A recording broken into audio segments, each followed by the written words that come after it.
ಸ್ವಾಮಿ, ಏನು ವಿಚಾರಿಸ್ತಾ ಕೂತಿದ್ದೀರಿ? ಮೊದಲು ಚಹಾ ತೆಗೆದುಕೊಳ್ಳಿ.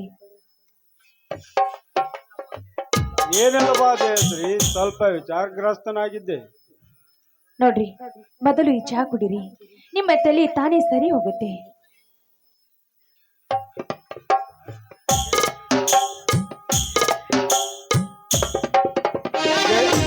ಜಯಶ್ರೀ, ಕಲ್ಲಿನಲ್ಲಿ ಪ್ರತಿಯೊಂದೇ ಶಿಲೆಯಂತೆ ನನ್ನ ತಲೆ ಎಂಬ ಕಲ್ಲಿನಲ್ಲಿ ನಾನಾ ತರದ ಮೂರ್ತಿಗಳನ್ನೇ ಮನೆ ಮಾಡಿ ನಿಂತು ಬಿಟ್ಟಿದೆ.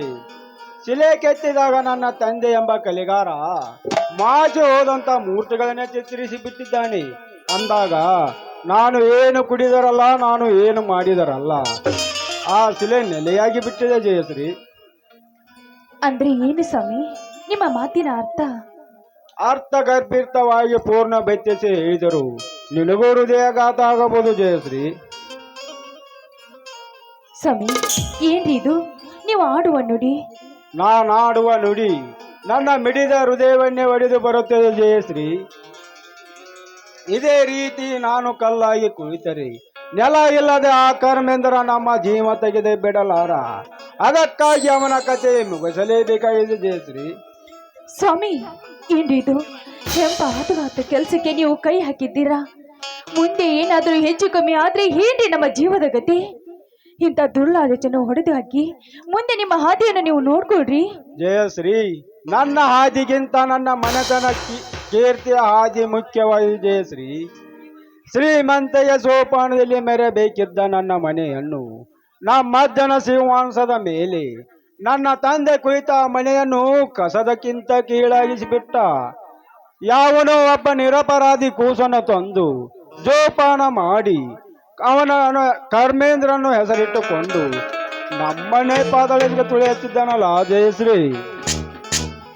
ಅಂದ್ರೆ ಆ ಕರ್ಮೇಂದ್ರ ನನ್ನ ಸಹೋದರ ಅಲ್ಲ ಜಯಶ್ರೀ, ನನ್ನ ವಂಶವನ್ನು ನಿರ್ವಂಶ ಮಾಡಬೇಕೆಂದು ಸಾಕನ ಮಗನಾಗಿ ಬಂದ ರಾಕ್ಷಸ.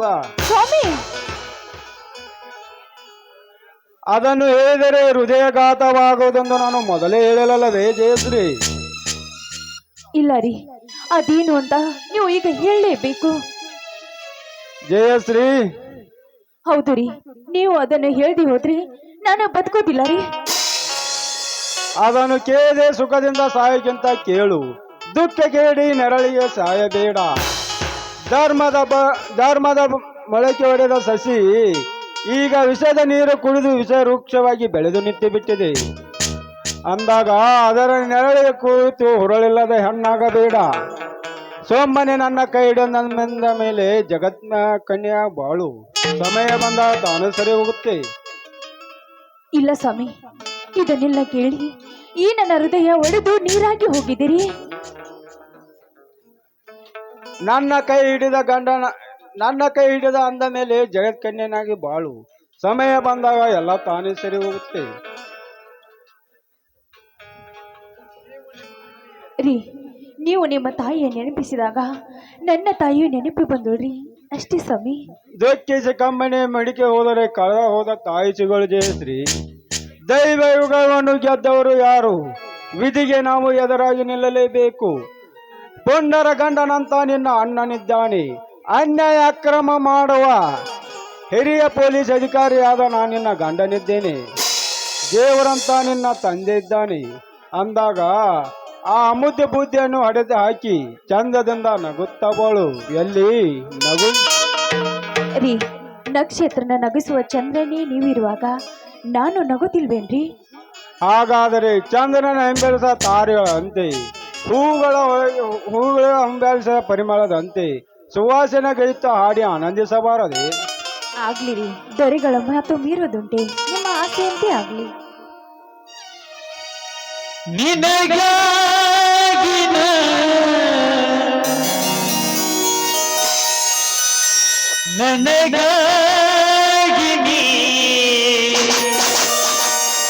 ಕೊನೆವರೆಗೂ ಬದುಕಬೇಕು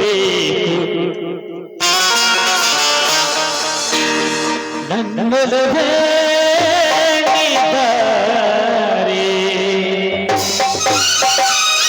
ನನ್ನ ಚೆಲುವೆ ಬಳಿ ಬಂದು ಸಿಹಿ ಮುದ್ದು ನೀಡು ಸಿಹಿ ಮುದ್ದಿನ ಕಾಣಿಕೆ ನೀ ಬಾಳನ ಸನಿಹಕ್ಕೆ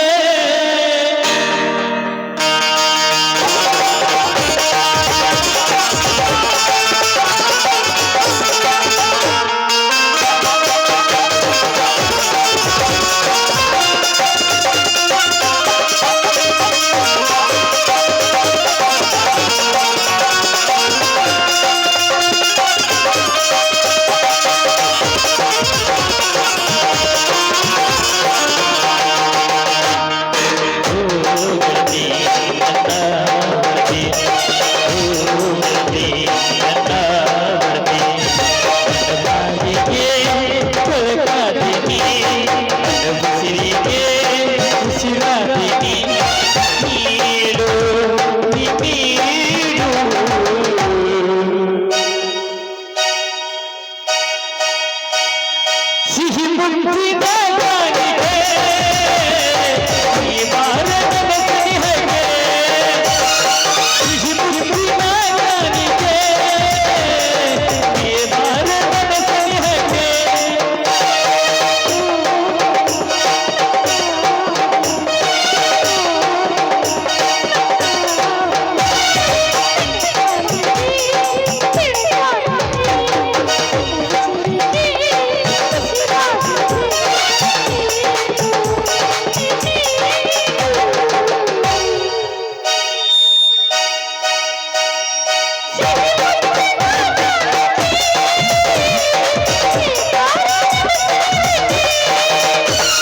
ಸಿಹಿ ಮುದ್ದಿನ ಕಾಣಿಕೆ ನೀ ಬಾರನ ಸನಿಹಕ್ಕೆ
ಸಿಹಿ ಮುದ್ದಿನ ಕಾಣಿಕೆ ನೀ ಬಾರನ ಸನಿಹಕ್ಕೆ ಸಿಹಿ ಮುದ್ದಿನ ಕಾಣಿಕೆ ನೀ ಬಾರನ ಸನಿಹಕ್ಕೆ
ಬಹು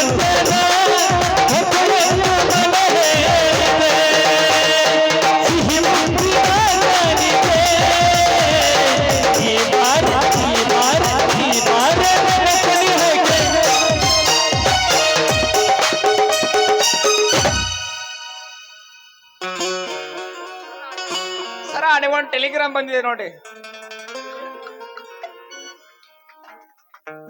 ನೋಡಿ ಜಯಶ್ರೀ, ನಾನೀಗ ಅರ್ಜೆಂಟ್ ಡ್ಯೂಟಿಗೆ ಹೋಗಲೇಬೇಕಾಗಿದೆ.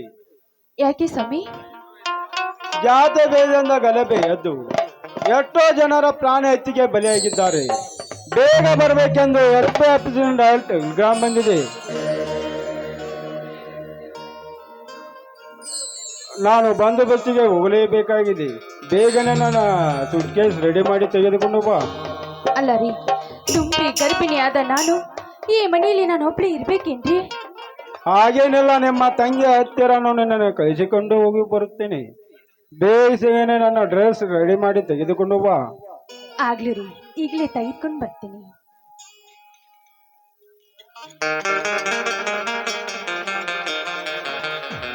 ಜೈರಾಮ್ ಸಾಹೇಬ್ರೆ, ಓಹೋ ಮಾವಂದಿರಿ, ಬನ್ನಿ ಬನ್ನಿ ಮಾವರಿ, ಈಗ ಬಂದಿರಾ? ಇರ್ಲಿ ಇರ್ಲಿ, ಹೀಗೆ ಬಂದೆವು. ವಿಶ್ವನಾಥ್, ನೀನು ಈ ಕಡೆ ಬನ್ನಿ. ಓ, ತಂಗಿಲ್ಲವೇ? ಎದ್ದಾಳೆ. ಯಾಕಂದ್ರೆ ನಾನೀಗ ಅರ್ಜೆಂಟ್ ಡ್ಯೂಟಿಗೆ ಹೋಗಲೇಬೇಕಾಗಿದೆ. ಅದಕ್ಕಾಗಿ ನನ್ನ ಡ್ರೆಸ್ ರೆಡಿ ಹತ್ತಿದ್ದಾಳೆ. ಟೆಲಿಗ್ರಾಮ್ ಬಂದಿದೆಯಾ? ಹೌದು ವಿಶ್ವನಾಥ್, ನಾನು ಹೆಚ್ಚು ಹೊಚ್ಚತನದಿಂದ ರೋಚಿಗೆದ್ದು ಎಷ್ಟೋ ಜನರ ಪ್ರಾಣ ಹತ್ಯೆಗೆ ಬಲಿಯಾಗಿದ್ದಾರೆ. ಬೇಗನೆ ಬರಬೇಕೆಂದು SP ಆಫೀಸಿನ ಟೆಲಿಗ್ರಾಮ್ ಬಂದಿದೆ. ಅದಕ್ಕಾಗಿ ನಿಮ್ಮ ತಂಗಿಯನ್ನು ನಿಮ್ಮಲ್ಲಿಗೆ ಕಳಿಸಬೇಕೆನ್ನೋರಷ್ಟರಲ್ಲಿ ನೀವೇ ಬಂದು ಬಿಟ್ಟಿರಿ. ಬಹಳ ಸಂತೋಷವಾಯಿತು. ಜಯಶ್ರೀ, ಬೇಗ ಬಾರೆ, ನಿನ್ನ ತಂದೆ ಹಾಗೂ ಅಣ್ಣಿಂದರು ಬಂದಿದ್ದಾರೆ.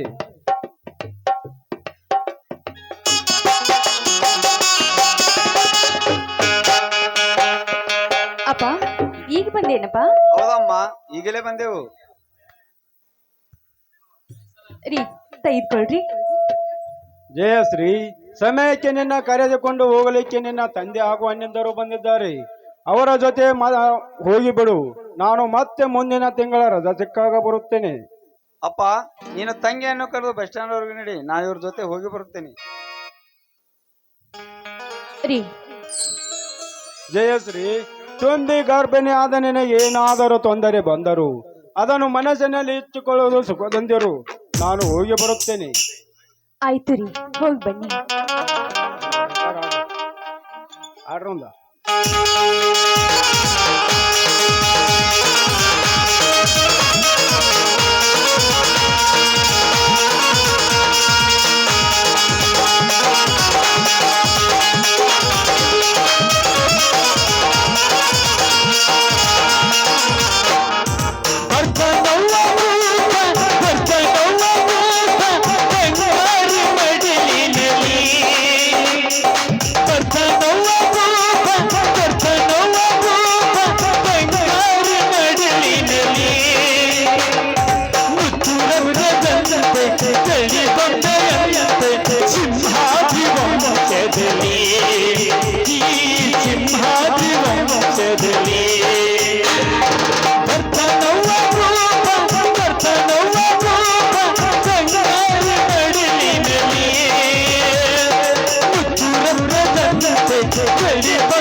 ಸಿಂಹಾದಿ ವಂಶದಲ್ಲಿ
ವಿಶ್ವನಾಥ್ ಹೋಗೋಣ.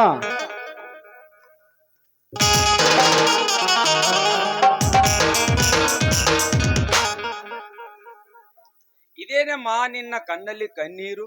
ಯಜಮಾನರು ದೇಶ ಸೇವೆಗೆ ಹೋಗುವ ಮುನ್ನ ಹಾಗೆಲ್ಲ ಕಣ್ಣೀರು ಹಾಕಬಾರದು ಮಗಳೇ. ಅಪ್ಪ, ಈ ಕಣ್ಣೀರಿನ ಕತ್ತಲೆಯಲ್ಲಿ ಅವರಿಸಿ ಬಂದಾಗ ಈ ನನಗೆ ತುಂಬಾ ದುಃಖವೇ ಆಗ್ತಾ ಇದೆಯಪ್ಪ. ನಿನ್ನ ತಂದೆ ನಿನ್ನ ಅಣ್ಣ ಜೀವಂತ ಇನ್ನೂ ಬದುಕಿದ್ದೇವಿ ಮಗಳೇ. ನೀನು ಕಣ್ಣೀರು ಹಾಕುವುದು ಸರಿಯಲ್ಲ ಮಗಳೇ, ಕಣ್ಣೀರು ಹಾಕುವುದು ಸರಿಯಲ್ಲ. ಅಪ್ಪ, ಬಿಚ್ಚಿ ಹೇಳದಂತೆ ಉತ್ತರಿಸಿ ನಿಂತಿದೆಯಪ್ಪ ಆ ವಿಷಯ. ವಿಷಯ ವಿಪರೀತಕ್ಕೆ ಇಳಿದು ಗಂಡಾದೆಯ ಗಂಡ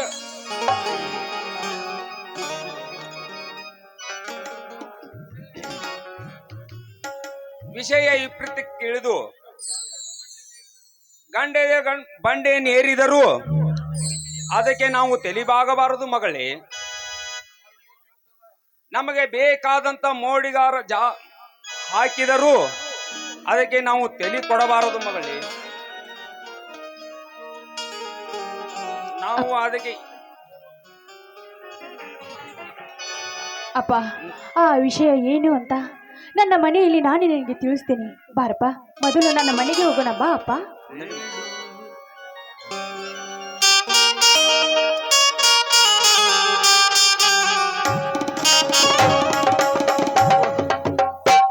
ನೆನಷ್ಟರಲ್ಲಿ ಆ ವಿಶ್ವನಾಥ ಈ ಕಡೆನೇ ಬರ್ತಾ ಇದ್ದಾರೆ. ಹೇಗಾದ್ರೂ ನಡೆಯೋಣ ಪ್ರೀತಿಸುವಾಗಿ ನಟನೆ ಮಾಡಿ ಮೊನ್ನೆ ತೆಗೆದ ಬಾಬಾ ಚಿತ್ರಗಳನ್ನ ನಾನು ಕದಿದುಕೊಳ್ಳಲೇಬೇಕು. ಅಯ್ಯೋ, ಯಾರಾದ್ರೂ ಕಾಪಾಡಿ please, ನನ್ನ ಯಾರಾದ್ರೂ ಕಾಪಾಡಿ. ಯಾರಮ್ಮ ನೀನು? ಇದೇನು ನಿನ್ನ ಭಯದ ಕೂಗು? ಯಾರಿಂದ ನಿನಗೆ ಆಪತ್ತು ಒದಗಿ ಬಂದಿತ್ತು? ಸದ್ಯದಲ್ಲಿ ಹೇಳಮ್ಮ, ಆ ಚಾಂಡಲನ್ನು ಒದ್ದು ತಂದು ನಿನಗೆ ಅರ್ಪಿಸಿಬಿಡುವೆ. ರಾಜಶ್ರೀ, ಓಹೋ ನೀನ ಕೆಟ್ಟ ಧರ್ಮೇಂದ್ರನ ಮಗಳ ಬಜಾರಿ. ನೀವೇನೇ ಅಂದ್ರು ಸರಿ, ನೀವೀಗ ಈ ಕುತ್ತಿನಿಂದ ನೀವು ನನ್ನ ಕಾಪಾಡಲೇಬೇಕು. ಶೀಲಾ ಮಾನದ ಸಲುವಾಗಿ ಒಂದು ಹೆಣ್ಣಿನ ನೋಡಿ ನಿಮಗೆ ಕನಿಕರ ಬರುತ್ತಿಲ್ಲವಾ? ಕನಿಕರ? ನಿನ್ನಂತ ಶ್ರೀಮಂತ ಹುಡುಗಿಯರ ನೋಡಿ ಕನಿಕರ ಬರುವುದಿಲ್ಲ ರಾಜಶ್ರೀ, ಆಕ್ರೋಶ ಬರುತ್ತದೆ. ಯಾಕೆ? ಇವರ ಮನಸ್ಸೆಂಬ ಯಾವ ಹೊತ್ತಿನಲ್ಲಿ ಯಾವ ಹುತ್ತನ್ನು ಸೇರಿ ಹೊರ ಬಂದು ಯಾವ ನಾಟಕದಿಂದ ಯಾರನ್ನು ಕಚ್ಚುತ್ತದೆ ಎಂಬ ಅನುಮಾನಕ್ಕೆ. ಶ್ರೀಮಂತ ಹೆಣ್ಣಿಂದ ಮಾತ್ರಕ್ಕೆ ಈ ರೀತಿ ನನ್ನ ಮೇಲೆ ತಪ್ಪು ತಿಳ್ಕೋಬೇಡಿ. ಈ ಕ್ಷಣದಲ್ಲಿ ನೀವೇನಾದ್ರೂ ನನ್ನ ರಕ್ಷಣೆ ಮಾಡದೆ ಹೋದ್ರೆ ನಾನು ಈ ಸಮಯದಲ್ಲಿ ಬದುಕೋದಿಲ್ಲ. ಓಹೋ, ನಿನಗೆ ಸಾವಿನ ಹೆದರಿಕೆಯಾ? ಹುಟ್ಟು ಸಾವಿನ ಗೆದ್ದ ನಿಮ್ಮಪ್ಪನಿದ್ದಲ್ಲ ನಿನ್ನ ರಕ್ಷಣೆಗೆ ಹಣದ ಮದದಿದ್ದ ರೊಚ್ಚಿಗೆದ್ದು ಸಿಕ್ಕವರನ್ನು ಕಚ್ಚುತ್ತೇನೆ ಎಂದು ಭಕ್ತಿರ ಶಿಖರವನ್ನೇರಿ ನಗುತ್ತಾ ಕೂತರಲ್ಲ, ಅದಕ್ಕೆ ನಿನಗೆ ಈ ಸ್ಥಿತಿ ಒದಗಿ ಬಂದಿದೆ. ಆ ಪಾಪಕ್ಕೆ ಯಾರು ಹೊಣೆ? ಬರ್ತೇನೆ. ನಿಂತ್ಕೊಳ್ಳಿ ವಿಶ್ವನಾಥ್, ದಯವಿಟ್ಟು ನನ್ನ ಮಾತಿಗೆ ವಿರೋಧಿಸಿ ನನ್ನನ್ನು ಬಿಟ್ಟು ಹೋಗ್ಬೇಡಿ. ನೋಡಿ, ಅವರ ಎದುರಿಗೆ ಓಡಿ ಬರುವಾಗ ಕಲ್ಲಿಗೆಡವಿ ಕಾಲು ತುಂಬಾ ನೋವು ಹೋಗ್ತಾ ಇದೆ. ನಡೆಯುವಷ್ಟು ಶಕ್ತಿ ಕೂಡ ನಾನು ಕಳೆದುಕೊಂಡು ಬಿಟ್ಟಿದ್ದೇನೆ. ಪ್ಲೀಸ್, ಈ ಸಮಯದಲ್ಲಿ ನೀವೇನಾದ್ರೂ ನನ್ನ ಮಾನ ರಕ್ಷಣೆ ಮಾಡಿದಾದ್ರೆ ನಮ್ಮ ತಂದೆಗೆ ಹೇಳಿ ನಿಮಗೆ ಬೇಕಾದ ಸಿರಿ ಸಂಪತ್ತನ್ನ ನಾನು ಕೊಡಿಸ್ತೀನಿ. ರಾಜಶ್ರೀ, ಆಸ್ತಿ ಎಂಬ ಆಕ್ರೋಶದಿಂದ ಕತಕತರೆ ಕುದಿಯುತ್ತಿರುವ ನನ್ನ ಹೃದಯದಲ್ಲಿ ಮತ್ತಷ್ಟು ತುಪ್ಪ ಚೆಲ್ಲಿ ಹತ್ತಿಸಬೇಡ ನಿನ್ನ ಆಸ್ತಿ ಎಂಬ ಬೆಂಕಿಯನ್ನು. ಈಗ ನೀನು ನಿನ್ನ ತಂದೆಗೆ ಹೇಳಿಕೊಡಿಸುತ್ತಿರುವ ನಿನ್ನ ಶ್ರೀಮಂತಿಕೆ ಕೇವಲ ಹರಕ ಚಪ್ಪಲಿಗೆ ಸಮಾನ. ನೋಡಿ, ಇನ್ನೊಬ್ಬರ ಆಸ್ತಿ ಐಶ್ವರ್ಯಕ್ಕೆ ನೀವು ಆಸೆ ಪಡೋದಿಲ್ಲ ಅಂತ ನನಗೆ ಚೆನ್ನಾಗಿ ಗೊತ್ತು. ಆದ್ರೆ ನನಗೀಗ ಬಂದ ಸಂಕಷ್ಟಕ್ಕೆ ನಾನು ಈ ರೀತಿ ಹೇಳಿದೆ. ದಯವಿಟ್ಟು ತಪ್ಪಿದ್ರೆ ಕ್ಷಮಿಸ್ಬಿಡಿ. ರಾಜಶ್ರೀ, ನಿನ್ನನ್ನು ಸಮಸ್ಯೆಯ ಸಮಯ ಮುಂದೆ ಒಂದು ದಿನ ಬಂದೇ ಬರುತ್ತದೆ. ನಾನೇನು ಬರ್ತೇನೆ. ನಿಂತ್ಕೊಳ್ಳಿ ವಿಶ್ವನಾಥ್, ಓರ್ವ ಒಂದು ಹೆಣ್ಣು ಈ ರೀತಿ ಅಸಹಾಯಕ ಸ್ಥಿತಿಯಲ್ಲಿ ನರಳುತ್ತಿದ್ರು ಕೂಡ ಕನಿಕರ ತೋರದೆ ಹಾಗೆ ಓಟಿದ್ರಲ್ಲ. ಈ ನಿಮ್ಮ ಸಿಟ್ಟು ಸೇಡು ಈ ಹೆಣ್ಣಿನ ಮಾನ ಮರ್ಯಾದೆಗೆ ಅಡ್ಡ ತಡಬೇಡಿ. ಪ್ಲೀಸ್, ನೀವು ನನ್ನನ್ನು ರಕ್ಷಣೆ ಮಾಡಿ. ಓಹೋ, ಹೌದು, ಹೆಣ್ಣು ಯಾರಾದರೇನಂತೆ ಒಂದು ಹೆಣ್ಣಿನ ಮಾನ ಕಾಪಾಡೋದು ನಿಜವಾದ ಗಂಡಸಿನ ಧರ್ಮ. ರಾಜಶ್ರೀ, ಹೇಳು, ಎಲ್ಲೆಡೆ ಇದ್ದಾರೆ ನಿನ್ನನ್ನು ಕಾಡಿದ ಆ ಚಂಡಲರು? ನೀವು ಬಂದ್ರಲ್ಲ, ನಿಮ್ಮ ಧ್ವನಿ ಕೇಳಿ ಈ ಕಡೆನೆ ಓಡಿ ಹೋದ್ರು. ಹಾಗಾದ್ರೆ ನೀ ಇಲ್ಲೇ ಕುಳಿತುಕೊಳ್ಳು. ನಾನು ಅವರನ್ನು ಹುಡುಕಿ ಅವರದೇ ಗುಂಡಿಗೆಯನ್ನು ಸಿಳಿ ಅವರ ರಕ್ತ ಕುಡಿದು ಬರುತ್ತೇನೆ. ಬೇಡ ವಿಶ್ವನಾಥ್, ನಿಂತ್ಕೊಳ್ಳಿ. ನೋಡಿ, ಅವ್ರು ಯಾರಂತ ನೀವು ಅವ್ರು ನೋಡೇ ಇಲ್ಲ. ಅವ್ರನ್ನ ಹೇಗೆ ನೀವು ಗುರುತಿಡಿತೀರಾ? ಅಮ್ಮ, ಕಾಲ್ ತುಂಬಾ ನೋವಾಗ್ತಾ ಇದೆ, ಪ್ಲೀಸ್ ನನ್ನನ್ನು ಮನೆವರೆಗೂ ಬಿಟ್ಟು ಬಿಡಿ ಸಾಕು. ಹಾಗಾದರೆ ಕುಳಿತುಕೊಳ್ಳಿ ನನ್ನ ಮುಂಡದ ಮೇಲೆ.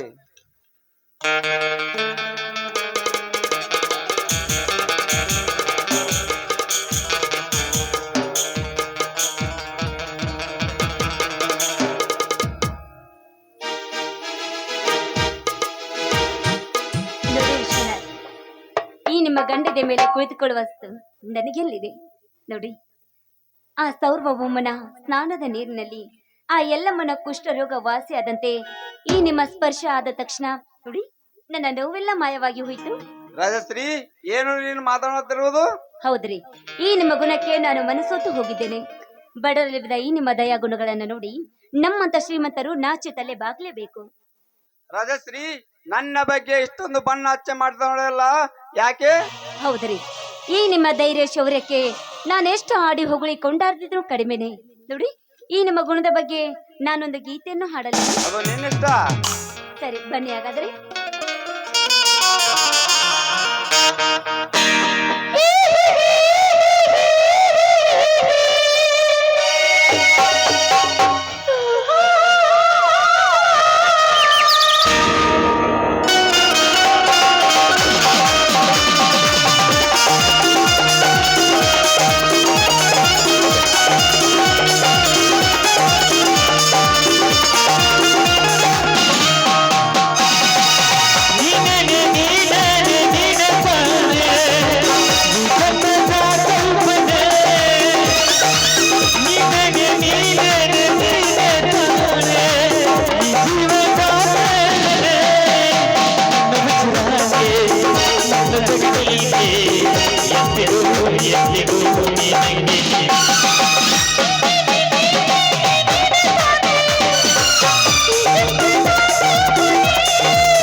ನಾನ್ ಬರ್ಲಾ ಬಾಯ್.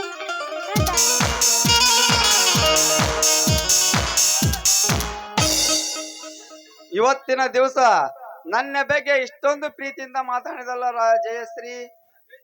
ದೈತ್ಯ ಗುಣದಲ್ಲಿ ಬೆಳೆದಿರುವ ಈ ಹೆಣ್ಣು ದೈವ ಗುಣದಲ್ಲಿ ಮಾತನಾಡಿ ಹೋಗಬೇಕಾದ್ರೆ ಇದರಲ್ಲಿ ಏನೋ ಮೋಸವಿರಲೇಬೇಕು.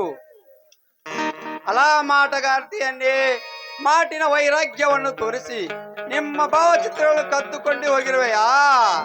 ನಿರ್ಲಜ್ಜ ಹಾವಿಗೆ ಹಾಲು ಉಣಿಸಿ ಬೆಳೆಸಿದರು ಅದು ತನ್ನ ವಿಷಯದ ಕಕ್ಕದೆ ಬಿಡಲಾರೆ ಎಂಬಂತೆ ಇನ್ನು ನಿನ್ನ ಕೆಟ್ಟ ವಿಷಯದ ಗುಣ ಕಕ್ಕದೇ ಬಿಡಲಾರೆ. ನಾನು ನಿನ್ನ ಗರ್ವ ಮುರಿಯದೇ ಬಿಡಲಾರೆ.